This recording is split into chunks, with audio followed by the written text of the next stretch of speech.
The International College of Dentists is an honorary organization composed of over 7,000 dentists located throughout the world. The Secretary General of the college is H.O. Westerdahl from Poway, California. He is now serving emeritus. Today we wish to talk to Dr. Westerdahl about his experiences with the college and some of the problems that faced him in his role as a leader of a great dental organization. Recently, the USA section decided to come up with a new product to record visually not only the history of the college, but several leaders in our profession.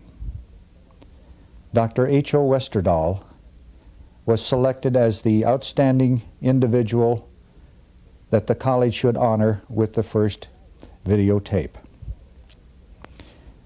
The idea of these tapes are based on the recognition that there are people who have contributed significantly to the profession of dentistry, and because of their primary clinical responsibilities, might have rarely kept accurate records of their lives through journals and so forth.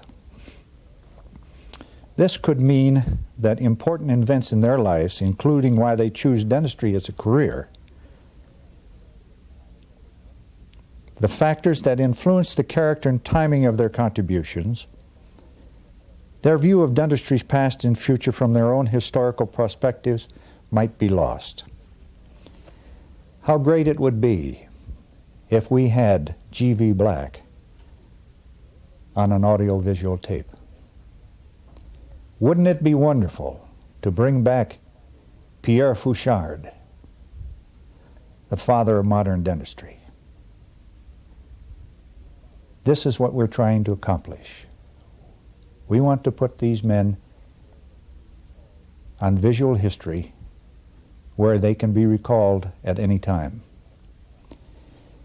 Another purpose of this project of the college is to develop the qualities of leadership. Through these interviews, we hope to establish what it is that makes a good leader. What are those qualities that lead him to the top? I hope that we succeed. And today, I'm happy to say that we have H.O. Westerdahl, the former registrar, the former Secretary General of the International College of Dentists, with us. It's a great pleasure to have you with us, Westy. We're delighted to have this opportunity to question you and to use this time to see if we can develop the qualities of leadership. And I think that you'll understand more what I'm talking about as we get into the program. I would like to ask you that you to confirm that you are now living in Poway, California. That's right, Frank. How long have you lived there, Westy? We lived there, it'll be 10 years in April. And you came from where? Minneapolis. Is that in Minnesota? That's not only in Minnesota, it's in the United States. Were you born in Minneapolis? No, I wasn't, Frank. I was born in Moline, Illinois. And you want the year? Yes. I was born on January 1. I'm a New Year's baby, 1907. Your parents were both living at the time? Oh, yes. And what was your father doing? My father was with the Moline Plow Company. He was As a salesman? in Moline. Yeah, he was he was a foreman.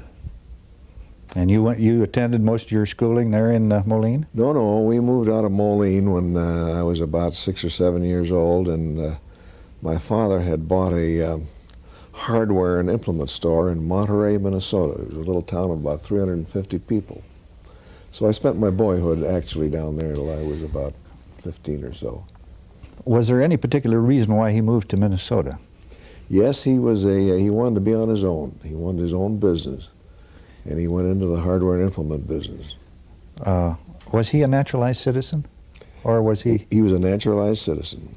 Mm-hmm. Where was he originally from? He was from Sweden, southern part. Southern part. Mm-hmm. And that wouldn't account for his moving to Minnesota. Well, there's a lot of Swedes in Minnesota, Frank. Well, you went to school then in Minnesota? I went to grade school there, and went to high school in Minneapolis. Then do you want me to continue? Well, I one of the things I'd like to know about high school was, were you involved in sports at that time? Yes, I was. I played all of the sports. I played basketball, football, and baseball. Pretty damn good, too, Frank. What position did you play? I was a quarterback. And oh, I can see the team's in trouble now. No, the hell they were. I was an all-state quarterback, Frank. Put that down. All-state? Yeah, I was all-state 1923. 1923. Yeah. What kind of a coach did you have? We had a coach by the name of Mackay. He came from a small school in South Dakota. And he was a good coach. We never lost a game. In my senior year, nobody ever crossed our goal line. They scored 3 points against us, and we rolled up, I think, around 80. Mm. We won the Lake Conference. Well, in recalling that now, was there anything in particular about this coach that really influenced your life?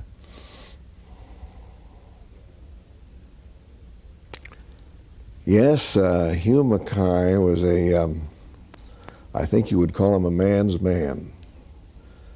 And if you ever got in any trouble with any of the faculty or anybody in school, old Mac would always stand up and fight for you. He always stood up, backed up his players right up to the hilt. He was innovative in a lot of the plays that he developed. We had a lot of fancy plays that nobody'd heard about in those days, and I'm sure a lot of them came out of Mac's head. Would you say that he encouraged you then to pursue your athletic endeavors? Yes, he did. Did he help you when you went to college? Yes, he did. He got me a job at the University of North Dakota when I was going to school. Now, where is the University of North Dakota located? It's in Grand Forks, North Dakota. Did you go up on a scholarship? I went up, well, I suppose you'd call it a scholarship. I was paid a small amount of money each month, and I worked out at my boarding room at a fraternity house. Beta Theta Pi, as a matter of fact. You were a beta? Mm-hmm. Dick Starr's a beta, isn't he? I beg your pardon? Dick Starr's a beta, Yeah, too. Dick Starr's a beta, that's right. We all good looking. Dick's a pretty good looking fellow also. Well, one of the coaches, you said, developed a man-to-man relationship with people. Do you feel that this has carried on in your life? I think so, Frank. I've always had fairly close relationships with people. I like people, Frank.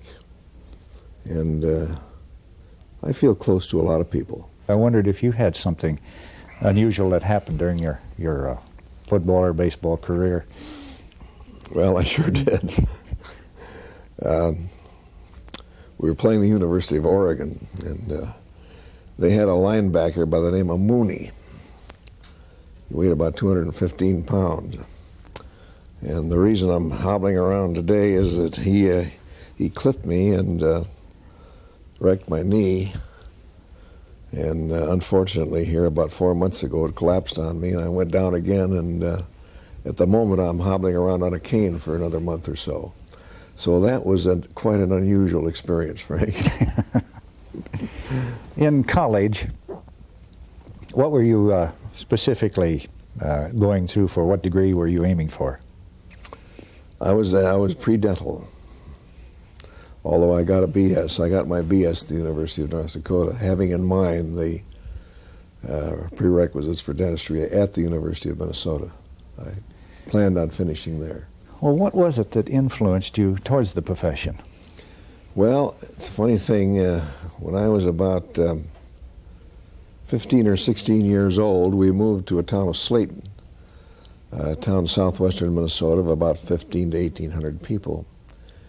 And they had a dentist down there by the name of McLeod, whom I liked very much. He was an old football player, and we used to go out to the fairgrounds and kick a football around. And he did my dentistry for me. And I used to fool around in his lab and flow up a few casts or something.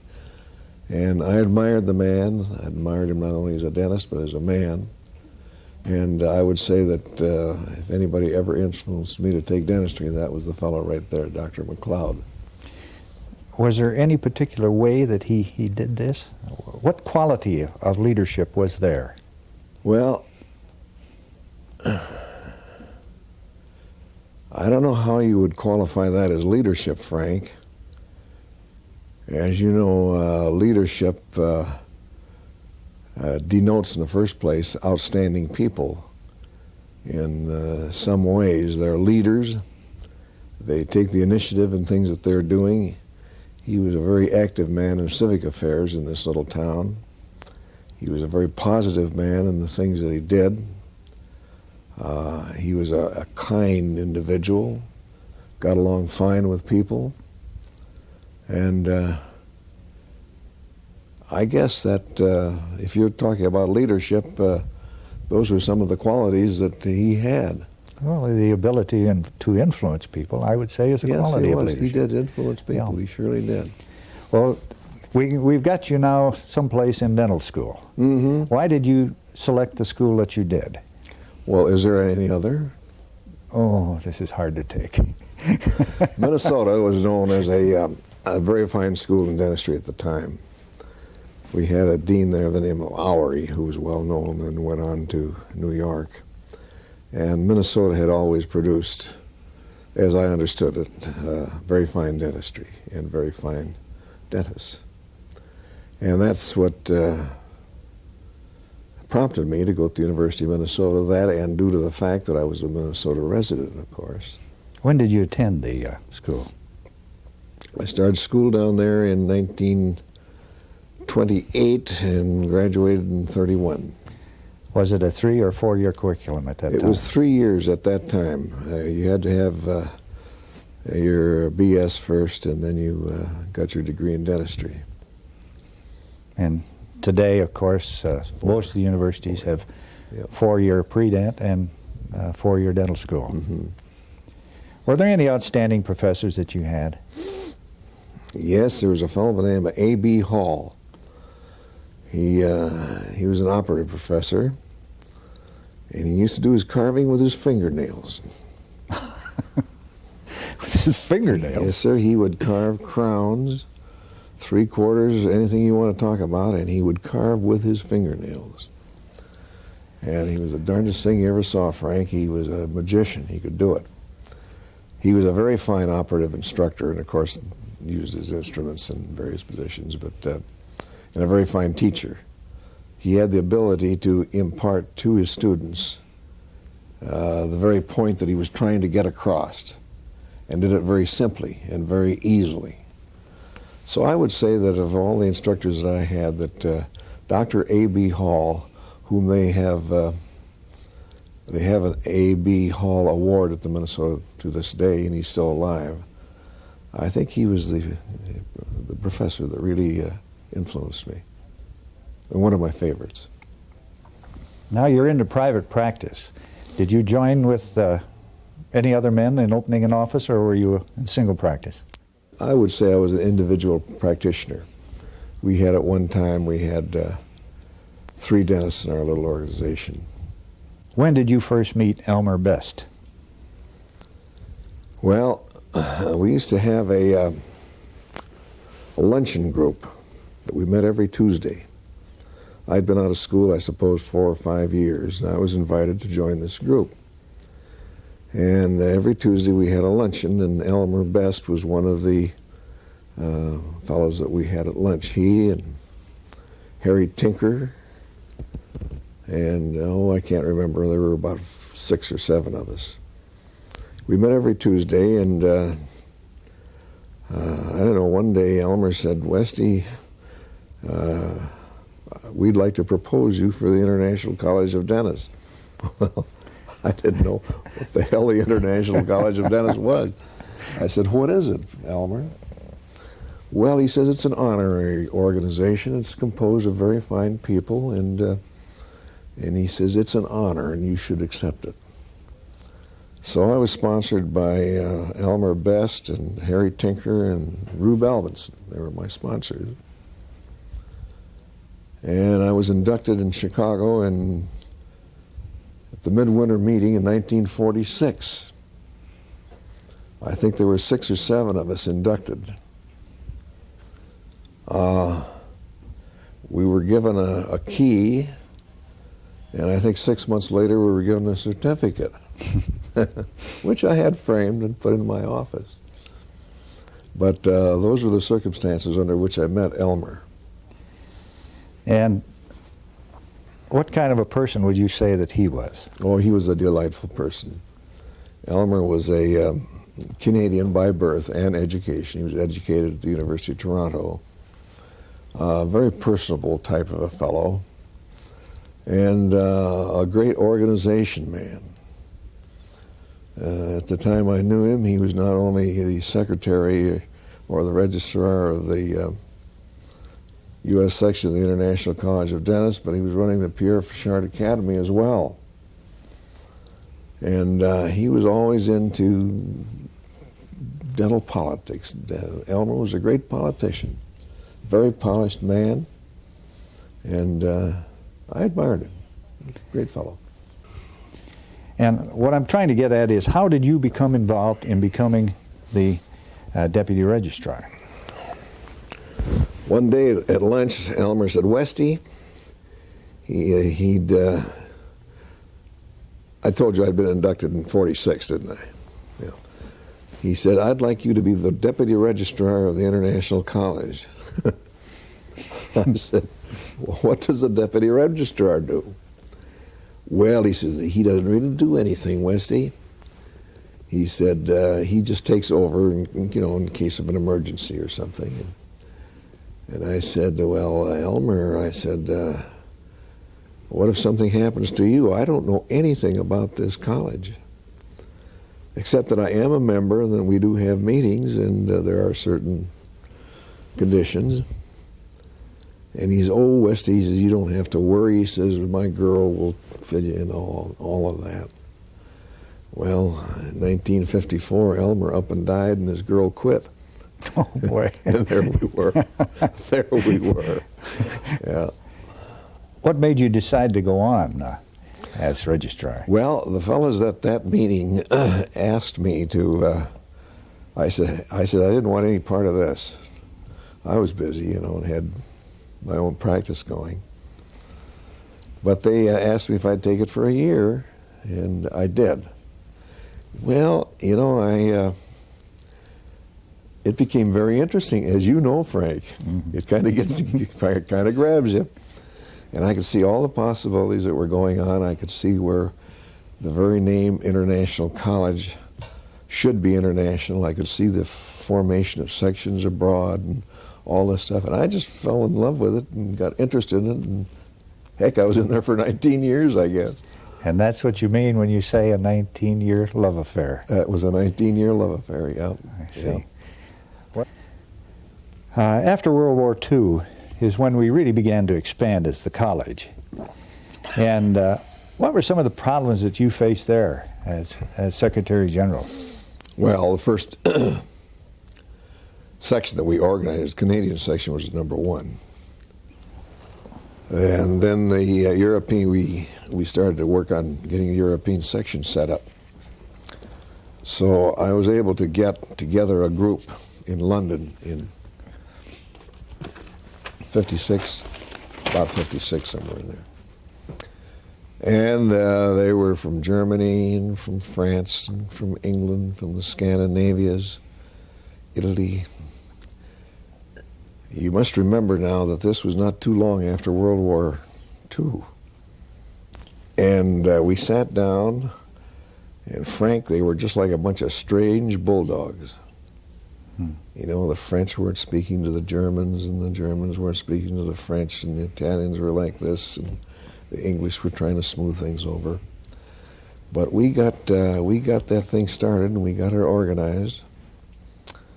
And Philip Deere was elected president that year. They got their officers organized, and they took off, and they're still going. They're going well. Yes, they're doing very well. But it was a very interesting experience to get these people together. And the only bond they had, Frank, were they were ICD members. They were interested in dentistry. But there was still that feeling, you know, that we just got over a war, and, you know. In 1961, the college formed a projects committee. Why? Well, we felt that, at least I felt, that any organization that was worth its salt should do something for dentistry if we were in dentistry. And we got a group together, and we met up at Rube Albinson's cabin up in northern Minnesota. Leo Shanley was there. Gosh, I don't remember who was all there. Tom, the treasurer, Tom McDermott was there. And we decided we had a little extra money, and there is no extra money, Frank, you know that.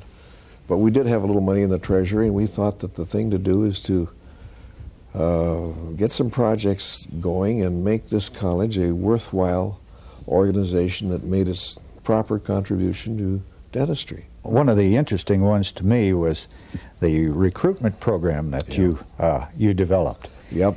Now, we have to go back in time to remember that we were recruiting young men for dentistry. We sure were. We sure were. And what did you do with that exhibit?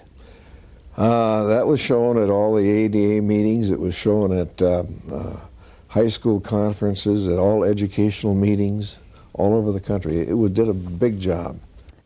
And I think one of the most interesting things that the project committee developed was the membership evaluation committee. Mm-hmm. And how about giving us a little background on that? Why was it started, and what did it accomplish? Well, a number of us felt that at the college was to take its proper place in dentistry, that we should have proper people in it.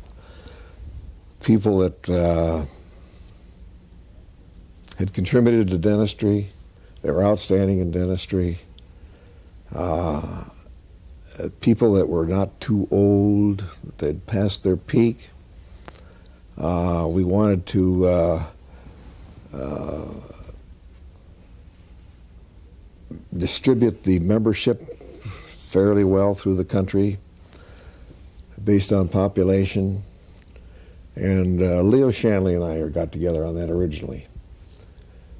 And we used to talk it over up at his fishing camp up in Colorado. So we decided we'd call it the Membership Evaluation Committee. I don't know where we got the name, but it was a good one. And we were to evaluate the membership of the college, just exactly what the word meant. We were to check out and see what the average age was of the people in there. There were quite a few old fellows in there, you know, at that time. We were to decide to find out what the membership was in the various states and to try to balance this thing out. And that's the way the thing got started. And to this day, I think the prestige that the college has is directly responsible to that Membership Evaluation Committee. I really do. You've got to keep the quality of the membership high. It's got to be kept up higher. It won't be worth a damn. And you've always stressed quality, not quantity. Right. And I think the Membership Evaluation Committee shows this. We've been after the man that is really, we think, qualified. That's right. A leader in dentistry, someone in his own community or his own church or synagogue or in his profession who has been an outstanding individual. And you've instilled that in me, and we've tried to pass this along as you we've will. gone I along. know you will, Frank. We were talking about some of the qualities of leadership, and I've jotted down a couple of things here that just in our conversation has come out. Your coach, the ability to guide, direct, and conduct. I think that's one of the qualities that we're interested in. And Frank, you must have the respect of your peers. To be a leader, you must have the respect of your peers. Well, how do you get respect? Well, you tell me. Yeah. You get respect by Being a man's man? being a man's man, doing the right thing, being honest, truthful, doing things the right way, the way the good Lord wanted you to do them in the first place. In other words, being of good moral and ethical character. Right. Yeah. Well, of course, the ability to influence others is the mark, I think, of a good leader. And I'm hoping that through this series that we can develop these qualities that are important to people. We'd like to know what it is that makes a good leader. What are those qualities that attract us to them and them to us? This is the crux of our organization, Frank. We are a group of leaders, presumably so. The people that we select and that we invite to membership are leaders in their particular areas, in their particular towns or provinces, wherever they are. They are the leading people in that area. They're the leaders in dentistry. These are the people that we want in the International College, in my opinion. Well, where do you think we're going? Where's our future? Well, our future lies, again, as I said a few moments ago, in the Membership Evaluation Committee. I think that's a very strong committee that's got to work these things out very carefully. I think we have to emphasize the procuring of leaders, outstanding people in our profession. What do you think our younger dentists are running into as far as things like advertising and the ethics involved in this? I hate to get started on that, Frank, because my little hair I have starts standing right straight up. Yeah, I think, and I'm being frank about this, maybe I'm wrong. I think the young fellow today, as far as I've seen in the last 10 years, is very busy chasing that buck. I'm sorry to say that. I really am. And I personally hate to see dentistry or any other profession, including law, take this route, this advertising route where who can tell who's best? Are you a better dentist than I am? You can advertise and tell people you are. And I don't like to see this, Frank. I'm absolutely, totally opposed to advertising in dentistry, advertising in any of the professions. What do you think the role that the ICD will play in the future of dentistry? Well, as you said a moment ago, we're a group of leaders. And we will play the role of leadership in dentistry. We should play it. We should play it. We should emphasize our belief in proper ethics. We should emphasize leadership. We should emphasize the type of person that we think should be a dentist, morally and everything else. This is what I think the ICD should do. We should shoot for the very top, the very finest type of people that we can have should be international college people. Well, Westy, it's been a wonderful experience to be with you today and to talk with you. And if you don't mind my saying so, sort of pick your brains. Well, I'm sure that when we're all through with this, Frank, we will remember a lot of things that we should have said that we didn't.